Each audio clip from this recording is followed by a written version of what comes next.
हाय दोस्तों, हमारे चैनल तैयारी नौकरी की पे आपका बहुत बहुत स्वागत है। और आज हम लेके आ गए हैं आपके लिए करंट अफेयर्स का सेशन। आज हमने थोड़ा सा चेंज किया है। जो आज हमारा करंट अफेयर्स का सेशन है उसको हमने एमसीक्यू के तौर पे तैयार किया है और सीधा एमसीक्यू के टाइप में ही, और उसका जो है डिस्क्रिप्शन जो है नीचे देके उस हिसाब से हमने तैयार किया है, जिससे आपको एग्जाम के लिए तैयारी करने में काफ़ी आसानी होगी। ठीक है, आज हमने जो तैयारी इसकी की है वो इस हिसाब से इसको तैयार किया है कंटेंट को, कि आपको क्वेश्चंस का आइडिया लग जाएगा कि किस हिसाब के क्वेश्चंस जो है वो एग्जाम में आते हैं। तो चलिए हम सीधा शुरू करते हैं अपने टॉपिक्स को।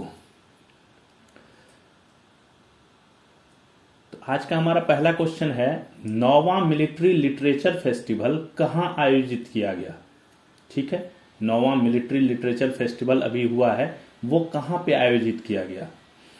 तो इसका उत्तर है क्या, क है हरियाणा, ख है बिहार, गौ है उत्तर प्रदेश, घ चंडीगढ़। तो उत्तर कौन सा है इसका, चंडीगढ़। चंडीगढ़ में आयोजित किया गया 9वां मिलिट्री लिटरेचर फेस्टिवल आयोजित किया गया। यह 7 नवंबर से 9 नवंबर के बीच चंडीगढ़ में हुआ। ठीक है, यह 3 दिवसीय कार्यक्रम था। इस कार्यक्रम में इस बार का थीम क्या रखा गया था, heartland and dreamland powers in a multi domain warfare and India. ध्यान रखिएगा, ये थीम वाला क्वेश्चन जो है ये काफी आता है एग्जाम्स में। तो इस बार का जो ये फेस्टिवल हुआ, इसका थीम था heartland and dreamland powers in a multi domain warfare and India. इसमें भारतीय सेना के अधिकारियों द्वारा लिखी गई साहित्यों का विमोचन किया जाता है। ये फेस्टिवल एक लिटरेचर का फेस्टिवल है, ठीक है, जो चंडीगढ़ में मनाया गया। ये वार्षिक आयोजन किया जाता है, इस बार 9वां था ये। ठीक है, ये आयोजन। अगले क्वेश्चन पे चलते हैं। अगला क्वेश्चन क्या है हमारा, देश का पहला डिजिटल जनजातीय स्वतंत्रता सेनानी संग्रहालय कहां शुरू हुआ। बहुत अच्छा क्वेश्चन है। देश का पहला डिजिटल ही है सारा, इसमें जनजातीय स्वतंत्रता सेनानी संग्रहालय कहां शुरू हुआ, कहां पे शुरू हुआ। इसके जो ऑप्शंस हैं, पानीपत, लखनऊ, नवा रायपुर, हजारीबाग। तो कहां शुरू हुआ ये, नवा रायपुर में। तो नवा रायपुर जो कहां पे है, नवा रायपुर छत्तीसगढ़ में। नवा रायपुर छत्तीसगढ़ में देश का पहला डिजिटल जनजातीय स्वतंत्रता सेनानी संग्रहालय शुरू हुआ। संग्रहालय का नाम क्या रखा गया है, शहीद वीर नारायण सिंह मेमोरियल और ट्राइबल फ्रीडम फाइटर्स म्यूजियम। वही स्वतंत्रता सेनानी से रिलेटेड जो है संग्रहालय का नाम शहीद वीर नारायण सिंह मेमोरियल और ट्राइबल फ्रीडम फाइटर्स म्यूजियम। ठीक है, ये इसका नाम जो है रखा गया है। कहां पे, नवा रायपुर छत्तीसगढ़ में है ये। ठीक है, अगला क्वेश्चन देखते हैं। इस वर्ष का मनोहर पारिकर युवा वैज्ञानिक पुरस्कार किसे प्रदान किया गया है। ठीक है, इस वर्ष का मनोहर पारिकर युवा वैज्ञानिक पुरस्कार ऑप्शंस आपके हैं, doctor Sai Gautam Gopal Krishnan, doctor Raman Dwivedi, doctor Bala Subramaniam B और डॉक्टर मरियम क्रिस्टोफर। तो किसको प्रदान किया गया, तो ये डॉक्टर साई गौतम गोपाल कृष्णन को प्रदान किया है। कौन नंबर इसका आंसर होगा, ठीक है, क इसका आंसर होगा, क डॉक्टर साई गौतम गोपाल कृष्णन। ठीक है, ये इसका आंसर होगा। अब देखते हैं इसको, आईआईएससी बेंगलोर के डॉक्टर, आईआईएससी संस्था है, वहां के डॉक्टर साई गौतम गोपाल कृष्णन को मनोहर पारिकर युवा वैज्ञानिक पुरस्कार मिला है। ठीक है, उन्हें यह कंप्यूटेशनल मटेरियल साइंस में शोध के लिए दिया गया है। ठीक है, ये कंप्यूटेशनल मटेरियल साइंस जो है उसमें इन्होंने शोध किया है, उसके लिए इनको ये पुरस्कार जो है प्रदान किया गया है। यह पुरस्कार वैज्ञानिकों को विज्ञान के क्षेत्र में योगदान के लिए दिया जाता है। कौन सा पुरस्कार, ये जो मनोहर पारिकर युवा वैज्ञानिक नाम ही है, पुरस्कार का जो नाम है उसी में हेडिंग में ही नाम में पता चल रहा है कि ये विज्ञान के क्षेत्र में दिया जाता है। यह पुरस्कार गोवा सरकार द्वारा पूर्व रक्षा मंत्री एवं गोवा के पूर्व मुख्यमंत्री कौन, मनोहर पारिकर की याद में दिया जाता है। ठीक है, पूर्व रक्षा मंत्री भी रहे हैं मनोहर पारिकर और पहले ये गोवा के मुख्यमंत्री रहे हैं, उनकी याद में दिया जाता है। इसमें पुरस्कार राशि कितनी है, 5 लाख रुपए की राशि प्रदान की जाती है पुरस्कार के तौर पे। पुरस्कार हेतु चुनाव के लिए एक कमेटी का गठन किया गया था, एक कमेटी का गठन किया जाता है, जिसका अध्यक्ष कौन थे, डॉक्टर अनिल ककोदकर। ठीक है, डॉक्टर अनिल ककोदकर को इनका अध्यक्ष नियुक्त किया गया था। इसमें क्या होता है, बेसिकली देश के प्रतिष्ठित रिसर्च संस्थानों से जो है 50 आवेदन लिए जाते हैं। ठीक है, जो जिन्होंने शोध किए और जिनको शोध में बहुत अच्छा शोध किया है उन्होंने, उनके आवेदन लिए जाते हैं। उसमें से फिर 10 को सिलेक्ट किया जाता है इंटरव्यू के लिए और फाइनली जो है फिर एक का नाम जो है वो घोषित किया जाता है इस पुरस्कार के लिए, मनोहर पारिकर युवा वैज्ञानिक पुरस्कार के लिए। तो ये इस बार का मिला है डॉक्टर साई गौतम गोपाल कृष्णन को। अगला क्वेश्चन देखते हैं, देश का कौन सा राज्य महिलाओं के पेड मेंस्ट्रुअल अवकाश देने वाला पहला राज्य बना है? क्या है? पेड मेंस्ट्रुअल अवकाश, जो महिलाओं को पीरियड्स होते हैं उसका जो है एक अवकाश जो है एक राज्य पहला राज्य बना है जिसने अवकाश देने की घोषणा की है। ठीक है, तो किस राज्य ने यह अवकाश देने की घोषणा की है? कर्नाटक ने। केरल, कर्नाटक, छत्तीसगढ़, तेलंगाना में कर्नाटक, ख नंबर इसका आंसर होगा कर्नाटक। कर्नाटक ने जो है ये घोषणा की है। कर्नाटक सरकार ने क्या घोषणा की है कि महिलाओं को हर साल 12 दिन यानी प्रत्येक महीने 1 दिन का अतिरिक्त वेतन समेत मेंस्ट्रुअल अवकाश देने वाला देश का प्रथम राज्य बन गया है। ठीक है, इसमें क्या है, 1 दिन का अवकाश हर महीने यानी पूरे साल में कितने हो गए, 12 दिन का अवकाश दिया जाएगा, उसका जो है वेतन नहीं काटा जाएगा। और यह नियम किस पे, गवर्नमेंट वाले इंस्टीट्यूट पे तो लागू होगा ही होगा, निजी वाले इंस्टीट्यूट पे भी जो है संस्थाएं उन पे भी ये दोनों क्षेत्रों में लागू होंगी, सरकारी और निजी दोनों क्षेत्रों में ये लागू होंगी। ठीक है, तो देश का ये राज्य कर्नाटक जो है ये पहला राज्य बन गया है। अगला क्वेश्चन देखते हैं, भारत की पहली महिला पैरा एथलीट कौन है जिसे सामान्य एबल बॉडी राष्ट्रीय तीरंदाजी टीम में चुना गया है? कौन है पहली पैरा एथलीट? देखिए ये पैरा एथलीट हैं, ठीक है, यानी दिव्यांग है ये, और बट इन्हें जो है सेलेक्ट किया गया है किसमें, सामान्य एबल बॉडी में, जिसकी बॉडी नॉर्मल है उसमें इसको शामिल किया गया है। ऑप्शंस है मालती देव, शीतल देवी, रीमा सहाय, मंजीत कौर।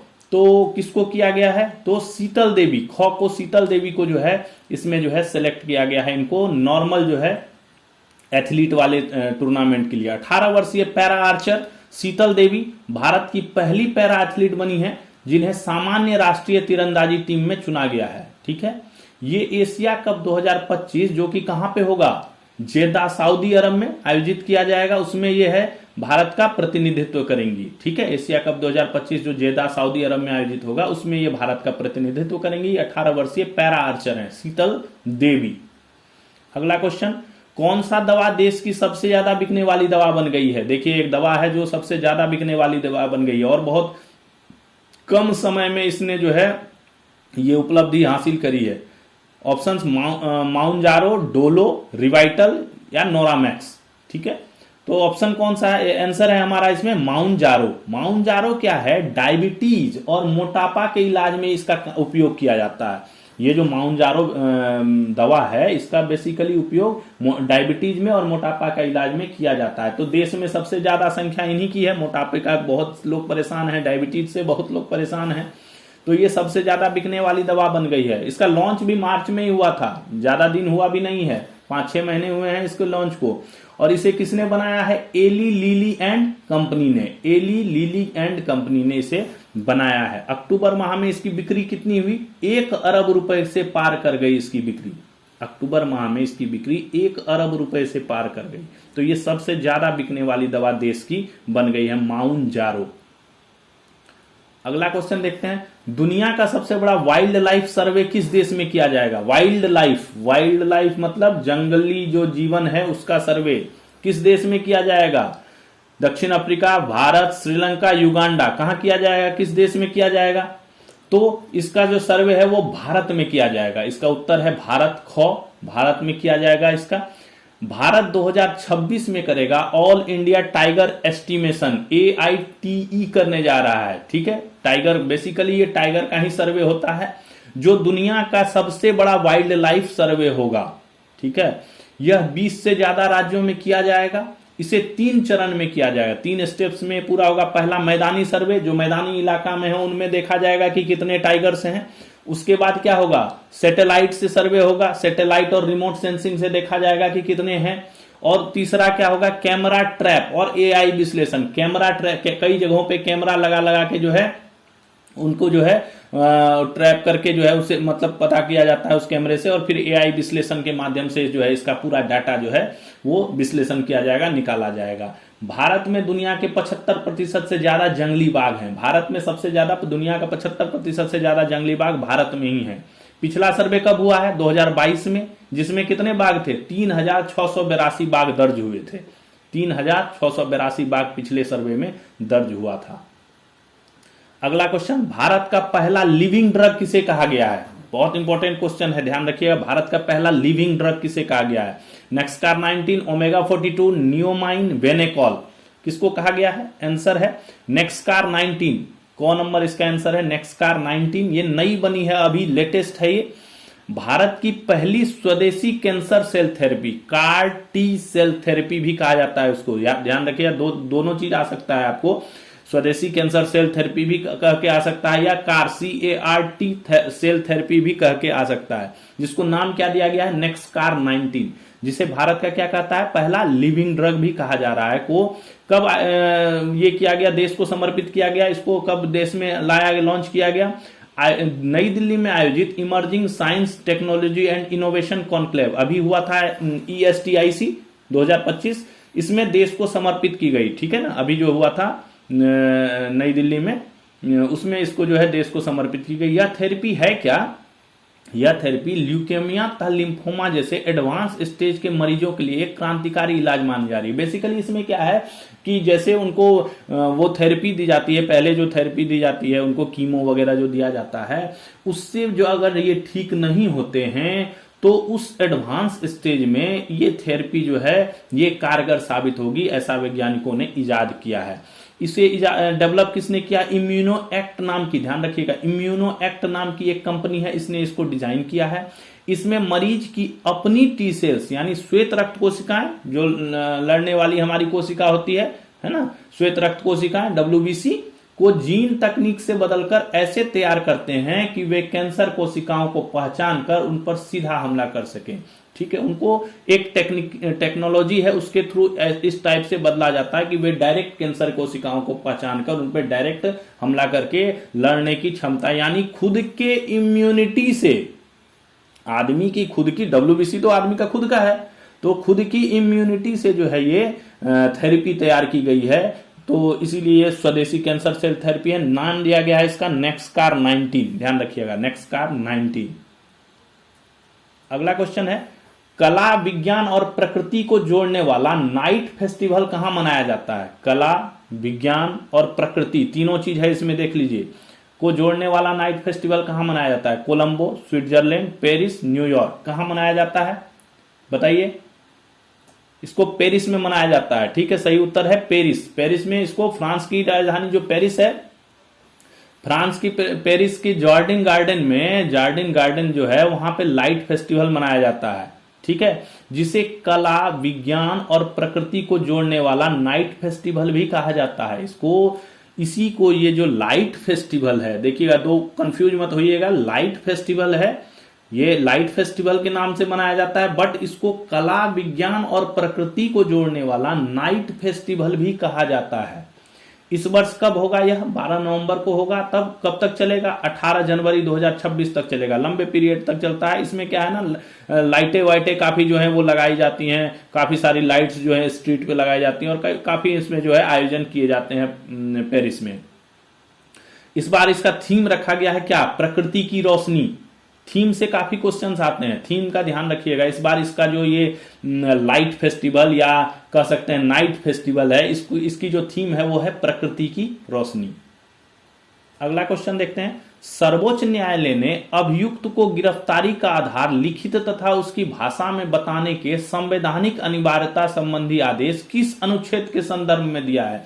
अभी सर्वोच्च न्यायालय ने लेटेस्ट एक निर्देश जारी किए हैं, है ना, अभियुक्त की गिरफ्तारी के संबंध में एक आदेश जारी किया है।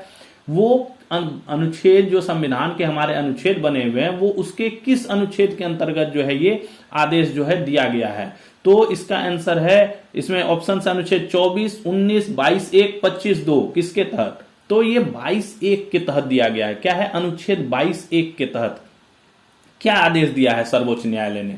सर्वोच्च न्यायालय ने गिरफ्तार व्यक्ति के अधिकारों पर ऐतिहासिक फैसला देते हुए सभी तरह के अपराधों में गिरफ्तारी पर पुलिस आरोपित को उसकी भाषा में लिखित रूप में गिरफ्तारी का आधार बताने का निर्देश दिया है। ठीक है, क्या कहा है इसमें कि अगर किसी को गिरफ्तार किया जाता है तो उसको पुलिस जो है लिखित रूप से, और जो भाषा में वो जानता है, जिस भाषा का वो जानकार है, उस भाषा में उसको लिखित रूप में गिरफ्तारी का आधार बताया जाएगा। अगर ऐसा नहीं किया जाता है तो क्या होगा, एक तो है कि इसमें जल्द से जल्द आपको बताना है, लेकिन अगर ऐसा तुरंत नहीं हो पाया तो मजिस्ट्रेट के सामने जो 24 घंटे के अंदर जो प्रस्तुत करना है उसके 2 घंटे पूर्व जो है उसको देना ही होगा आधार, ठीक है। ऐसा नहीं होने पर गिरफ्तारी और उसके बाद की रिमांड अवधि जो होगी वो अवैध हो जाएगी और उस व्यक्ति को रिहा होने का अधिकार होगा। सुप्रीम कोर्ट ने यह फैसला दिया है। और सुप्रीम कोर्ट में भी जो भारत के मुख्य न्यायाधीश हैं, चीफ जस्टिस ऑफ इंडिया, 52वें chief justice of India BR Gavai 53वें बनने जा रहे हैं। अभी जस्टिस सूर्यकांत, आपको पता ही होगा, 24 नवंबर को वो शपथ लेंगे। 23 नवंबर तक इनका कार्यकाल है। कौन से? Bhushan Ramkrishna Gavai, chief justice of India, मुख्य न्यायाधीश का कार्यकाल जो है 23 नवंबर को खत्म हो जाएगा। तो इन्होंने और जस्टिस अगस्टिन जॉर्ज मसीह की पीठ ने यह फैसला सुनाया है। यह फैसला क्या है? संविधान के अनुच्छेद 22(1) के तहत अभियुक्त को गिरफ्तारी का आधार बताने के संवैधानिक अनिवार्यता के संदर्भ में दिया गया है, ठीक है। यह फैसला किस केस के रेफरेंस में दिया गया? तो 2024 में एक जो है BMW hit and run case हुआ था मुंबई में। तो उसके जो आरोपी थे मिहिर राजेश शाह, उन्होंने एक अपील दर्ज की। तो मुझे जो है जब गिरफ्तारी की गई तो मुझे ये नहीं बताया गया कि मुझे किस आधार पर गिरफ्तार किया जाए, मेरे गिरफ्तारी का आधार क्या है, ठीक है। इसलिए जो है सुप्रीम कोर्ट ने, चीफ जस्टिस ऑफ इंडिया और जस्टिस अगस्टिन जॉर्ज मसीह की पीठ ने ये आदेश सुनाया है। अगला देखते हैं क्वेश्चन। विश्व की कौन सी स्टार्टअप कंपनी अंतरिक्ष में सेमीकंडक्टर मटेरियल बनाएगा? देखिए, अंतरिक्ष में सेमीकंडक्टर मटेरियल बनाएगा कौन सी स्टार्टअप कंपनी है? Option space forge, space mark, space innovation, heat shield. पता नहीं कौन सी है, देखते हैं कौन सी है। स्पेस फोर्ज, स्पेस फोर्ज जो है ये एक स्टार्टअप कंपनी है अमेरिका की, ठीक है। ये जो है कह रही है कि अंतरिक्ष में सेमीकंडक्टर मटेरियल बनाएगी। कहना क्या है इसका कि ब्रिटेन की स्टार्टअप कंपनी स्पेस फोर्ज, जो ब्रिटेन की स्टार्टअप कंपनी है स्पेस फोर्ज, वो अंतरिक्ष में सेमीकंडक्टर मटेरियल बनाएगी। क्या करेगी? सेमीकंडक्टर मटेरियल जो है, चिप वगैरह जो होता है वो उसके मटेरियल जो है वो अंतरिक्ष में बनाएगी। इसी कंपनी का पहला सैटेलाइट फोर्ज स्टार 1 इस समय पृथ्वी की कक्षा में है, ठीक है। इसने एक सैटेलाइट भी लॉन्च किया है फोर्ज स्टार 1 नाम से। ये इस समय कहां पे है? पृथ्वी की कक्षा में है। इस कंपनी का मानना है कि माइक्रोग्रेविटी और वैक्यूम जैसे विशेष वातावरण में शुद्ध व उच्च गुणवत्ता वाले क्रिस्टल तैयार किए जाते हैं। इनका कहना है कि जो अंतरिक्ष का जो एरिया होता है वो माइक्रोग्रेविटी वाला एरिया होता है और वैक्यूम होता है। तो ऐसा जो शुद्ध वातावरण होता है वहां पे क्या होता है ना, उच्च गुणवत्ता वाले क्रिस्टल जो है वो तैयार होते हैं। कंपनी को नाटो ने जो है, नाटो इनोवेशन फंड से इसको 226 करोड़ की फंडिंग भी मिली है, जो ब्रिटेन में किसी भी स्टार्टअप को मिली सबसे बड़ी फंडिंग है। ये ब्रिटेन की स्टार्टअप कंपनी है, ठीक है, और अभी स्टार्टअप के है और इसको फंडिंग 226 करोड़ की जो है वो मिल गई है। ये सबसे बड़ी फंडिंग है ब्रिटेन की। अगला क्वेश्चन देखते हैं। भारत ने ऑस्ट्रेलिया में खेले गए अब तक के सभी T20 सीरीज में से कितने में जीत हासिल की है?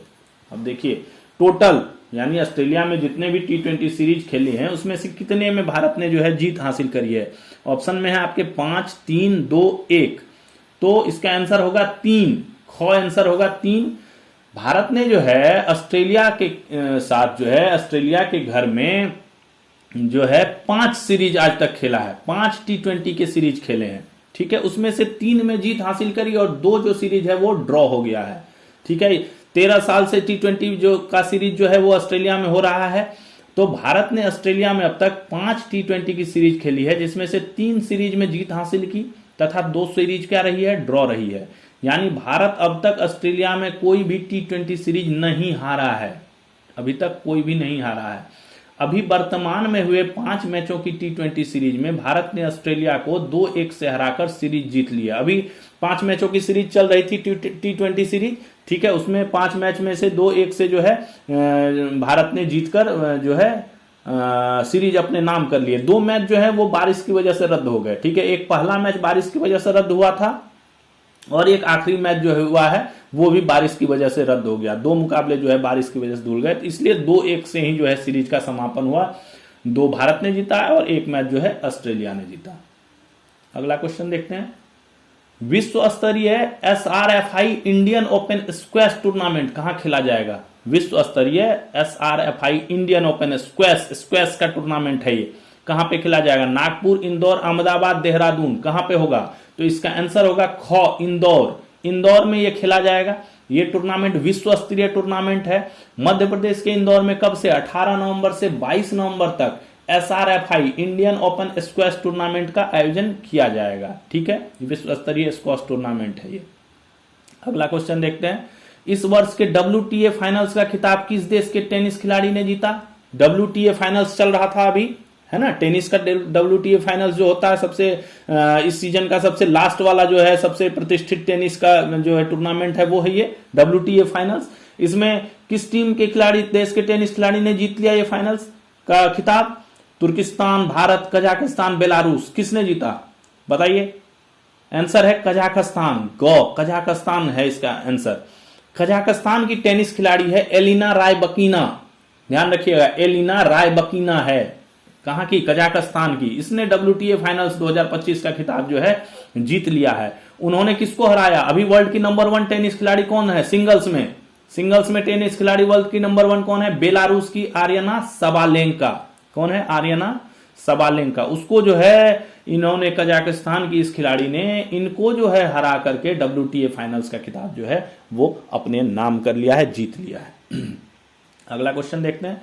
किस देश की क्रिकेट टीम ने पहली बार इंटरनेशनल क्रिकेट में पदार्पण किया? फर्स्ट बार इंटरनेशनल क्रिकेट खेला है किसने? इंडोनेशिया, मलेशिया, म्यांमार, पूर्वी तिमोर। बताइए किसने किया है? इंडोनेशिया, मलेशिया, म्यांमार, पूर्वी तिमोर। किस देश की क्रिकेट टीम ने पहली बार इंटरनेशनल क्रिकेट में पदार्पण किया है? आंसर है घ, पूर्वी तिमोर। पूर्वी तिमोर, तिमोरे स्टे कहा जाता है इसको। तो ये पूर्वी तिमोर ने जो है इंडोनेशिया के साथ 6 नवंबर को पहला इंटरनेशनल क्रिकेट मैच खेला। ठीक है, पहला 6 नवंबर को पहला अपना इंटरनेशनल क्रिकेट मैच खेला। यह मैच कहां खेला गया? बाली बेस इंटरनेशनल सीरीज के दौरान खेला गया। एक बाली बेस इंटरनेशनल सीरीज खेला जा रहा है इंडोनेशिया में। ठीक है, उसमें जो है इंडोनेशिया है, म्यांमार है, पूर्वी तिमोर है, ये तीनों मिलकर जो है ये खेल रहे हैं उस सीरीज को। तो इसके शुरुआती तीनों मैच में पूर्वी तिमोर की टीम तो हार गई, 10-10 विकेट से हारी है। ठीक है, स्थिति इतनी बुरी थी। इस टीम के सुहेल सत्तार नाम है क्रिकेटर का, और याहया सुहेल 2, ये इंटरनेशनल क्रिकेट में एक साथ खेलने वाले पहले पिता पुत्र बन गए हैं। यानी पिता भी खेल रहे थे उसी टीम से और पुत्र भी खेल रहे थे उसी टीम से। दोनों ने एक साथ जो है इस टीम से के साथ खेला, सुहेल सत्तार और याहया सुहेल। ठीक है, ये किसकी टीम है? पूर्वी तिमोर की। ठीक है, पूर्वी तिमोर की टीम से खेला। इससे पहले क्या हुआ? स्विट्जरलैंड की महिला टीम की मैटी फर्नांडिस और उनकी बेटी नैना मेटी साजू भी मां बेटी के रूप में 6 T20 इंटरनेशनल मैच खेल चुकी है।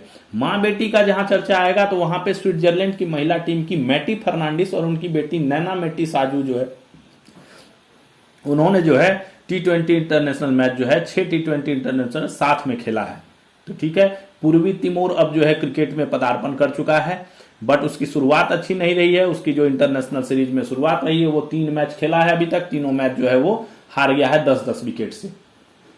अगला, फीडे विश्व कप में वर्ल्ड चैंपियन डी गुकेश को किसने हराकर उन्हें टूर्नामेंट से बाहर कर दिया? फीडे विश्व कप चैंपियनशिप चल रही थी, किसकी है फीडे विश्व कप चैंपियनशिप? शतरंज में खेला जाता है, ये शतरंज का गेम है। फीडे विश्व कप शतरंज का खेला जाता है।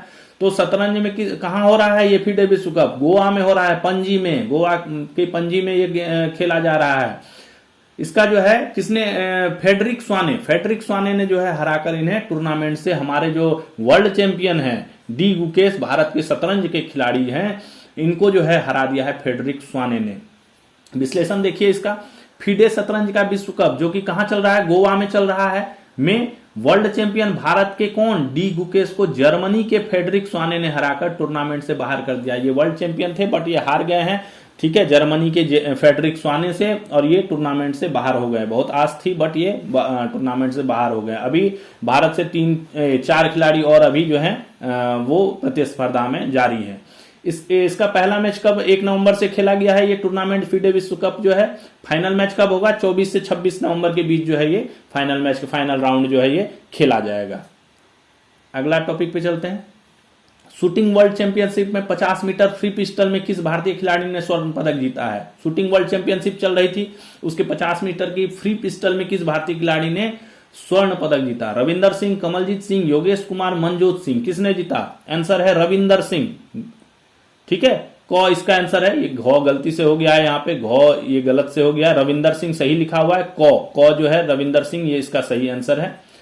काहिरा में चल रहे शूटिंग वर्ल्ड चैंपियनशिप में 50 मीटर की फ्री पिस्टल में भारतीय सेना के नायक सूबेदार हैं, ये नायक सूबेदार हैं जम्मू कश्मीर के रविंदर सिंह। इन्होंने जो है स्वर्ण पदक जीत लिया है। ठीक है, रविंदर सिंह, काहिरा में चल रहा था शूटिंग वर्ल्ड चैंपियनशिप, उसमें जो है 50 मीटर का फ्री पिस्टल में इन्होंने जो है जीता। ये भारतीय सेना में नायक सूबेदार है, जम्मू कश्मीर के रहने वाले हैं, रविंदर सिंह। ठीक है, क इसका आंसर है। अगला जो है question, Hong Kong sixes cricket tournament में एक टीम में कितने खिलाड़ी खेलते हैं? बताइए। हांगकांग सिक्सेस एक क्रिकेट टूर्नामेंट होता है, जैसे आईपीएल वगैरह होता है, और भी जगहों पे इंग्लैंड में द 100 होता है। ठीक है, इसी तरह कई सारे लीग होते हैं। तो इसी तरह हांगकांग सिक्सेस क्रिकेट टूर्नामेंट है, ये इसमें कितने खिलाड़ी एक टीम में होते हैं? 12, 6, 11, 15, कितने? तो इसमें 6 खिलाड़ी होते हैं। आंसर है ख, 6 खिलाड़ी। ठीक है, नाम से ही आपको याद रह जाएगा, हांगकांग सिक्सेस है, नाम ही सिक्सेस है, इसमें 6 का ही खेला है पूरा। 6 खिलाड़ी एक टीम में, दूसरे टीम में भी 6 खिलाड़ी, 6-6 की खिलाड़ी की टीम, 6 ओवर का मैच।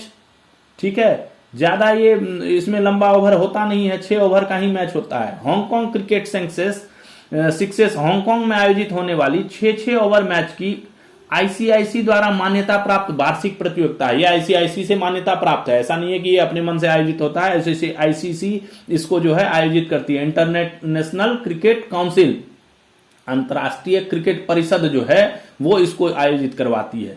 इसमें प्रत्येक टीम में कितने खिलाड़ी? 6 खिलाड़ी। वर्तमान में इसमें कितने 12 टीमें खेल रही हैं इस बार। यह इस वर्ष का 21वां संस्करण है। 20 संस्करण जो पहले हो चुके हैं, यानी 20 साल से चलते आ रहा है, 21वां संस्करण है ये। प्रतियोगिता 1992 से आयोजित की जा रही है, 1992 से पहला आयोजन किया गया था। और सबसे ज्यादा कप इसमें जो है पाकिस्तान ने जीता हुआ है, इसने 5 बार कप जीता हुआ है। भारत 1 बार जीता है, 2005 में कप जीतने में सफल हुआ है। और इस साल भारत की स्थिति बड़ी गंभीर हो गई है, भारत लगातार 3 मैच हारकर टूर्नामेंट से बाहर हो गया है। ठीक है, इस बार भारत जो है इस टूर्नामेंट से बाहर हो गया। उसके 1 मैच तो शुरू में जीता था, बट उसके बाद जो है 3 मैच कंटिन्यू हार के टूर्नामेंट से बाहर हो गया है। ठीक है, भारत ने एक ही बार ये कप जीता है 2005 ईस्वी में, पाकिस्तान सबसे ज्यादा 5 कप। अगला क्वेश्चन देखते हैं, पाकिस्तान ने अपने घरेलू मैदान पर किस क्रिकेट टीम के खिलाफ पहली बार सीरीज जीता है? पाकिस्तान ने किसके खिलाफ पहली बार सीरीज जीता है? तो इस पाकिस्तान और दक्षिण अफ्रीका के बीच मैच चल रहा था, सीरीज चल रहा था, आपको पता ही होगा। तो इसका उत्तर है क्या? दक्षिण अफ्रीका। पाकिस्तान ने दक्षिण अफ्रीका के साथ हुए 3 मैचों की सीरीज में 2-1 से हराकर पहली बार घरेलू मैदान पर दक्षिण अफ्रीका के खिलाफ वनडे सीरीज जीत लिया है। ठीक है, फैसलाबाद में जो है, फैसलाबाद इंटरनेशनल क्रिकेट स्टेडियम में 17 साल बाद मैच हुआ है ना। ये पाकिस्तान और दक्षिण अफ्रीका का 3 मैच की सीरीज हुई, 2-1 से हरा दिया है दक्षिण अफ्रीका को, और पहली बार जो है दक्षिण अफ्रीका के खिलाफ जो है वनडे सीरीज पाकिस्तान ने जीत लिया है।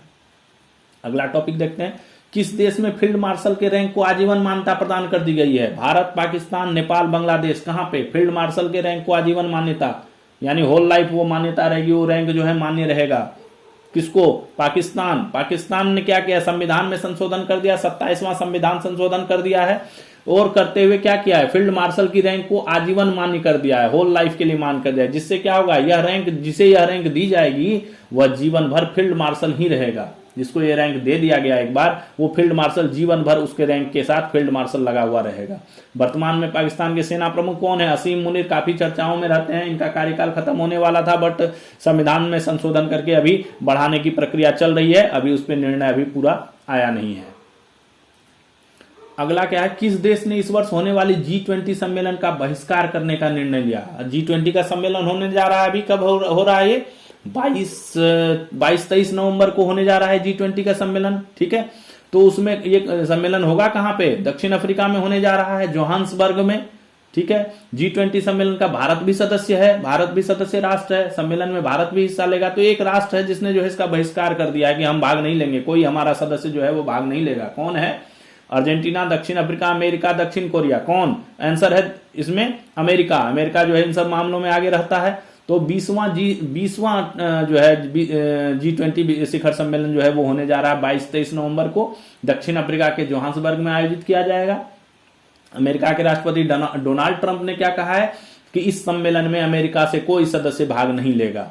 इसके पीछे की वजह क्या बताया है कि दक्षिण अफ्रीका में गोरे किसानों के साथ हो रहे कथित भेदभाव तथा हिंसा को बताया है। बोला कि वहां पे गोरे किसानों के साथ जो है भेदभाव किया जाता है, हिंसा की जाती है, इसलिए जो है हम इसमें भाग नहीं लेंगे और ना हमारा कोई सदस्य भाग ले। पहले इन्होंने ये घोषणा की थी कि हम भाग नहीं लेंगे, तो वाइस प्रेसिडेंट जो है वो भाग लेने का कर रहे थे, बट अब इन्होंने कह दिया कि कोई भी अधिकारी जो है वो भाग नहीं लेगा हमारे अमेरिका से।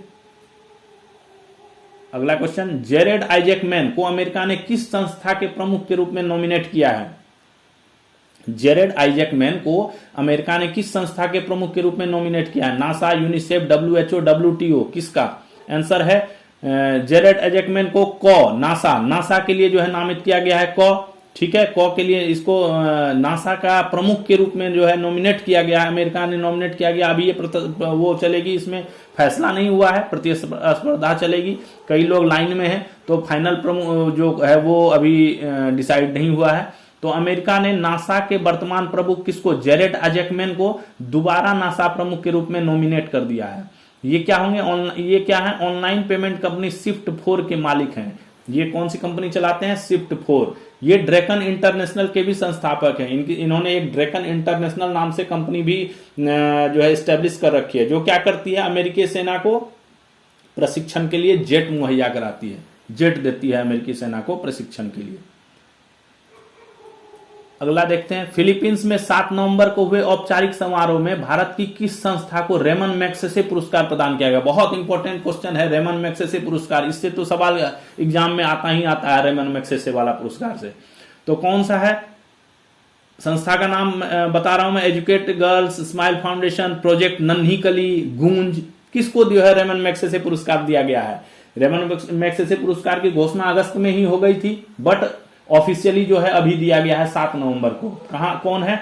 इसका आंसर है एजुकेट गर्ल्स, भारत की एनजीओ है ये। फिलीपींस में 7 नवंबर को औपचारिक समारोह में भारत की एनजीओ एजुकेट गर्ल्स को रेमन मैग्सेसे पुरस्कार प्रदान किया गया है। यह पुरस्कार की घोषणा 31 अगस्त को ही हो गई थी, मैंने बता दिया पहले ही कि अगस्त में ही घोषणा हो गई थी इसकी, बट ऑफिशियली अभी दिया गया है। इस संस्था की स्थापना कब हुई? 2007 ईस्वी में हुई थी, तथा यह उत्तर प्रदेश, बिहार, राजस्थान और मध्य प्रदेश में काम करती है। ठीक है, उत्तर प्रदेश में, बिहार में, राजस्थान में और मध्य प्रदेश 4 जगहों पे ये संस्था काम करती है। इसका मकसद क्या है? इस संस्था का, ये एनजीओ का मकसद क्या है? गरीबी और निरक्षरता को दूर करना।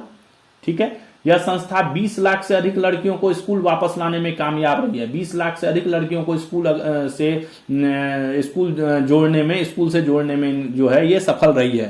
पुरस्कार जो है किसके द्वारा दिया जाता है? 1958 से ये जो है रेमन मैग्सेसे पुरस्कार दिया जाता है, फिलीपींस द्वारा दिया जाता है। मैं रेमन मैग्सेसे के ऊपर जो है एक स्पेशल सेशन भी बनाऊंगा, जिसमें आपको रेमन मैग्सेसे पुरस्कार से रिलेटेड सारे जो है फैक्ट्स रहेंगे और आपका सारा डाउट्स दूर हो जाएगा, तो मैं उसको बनाऊंगा।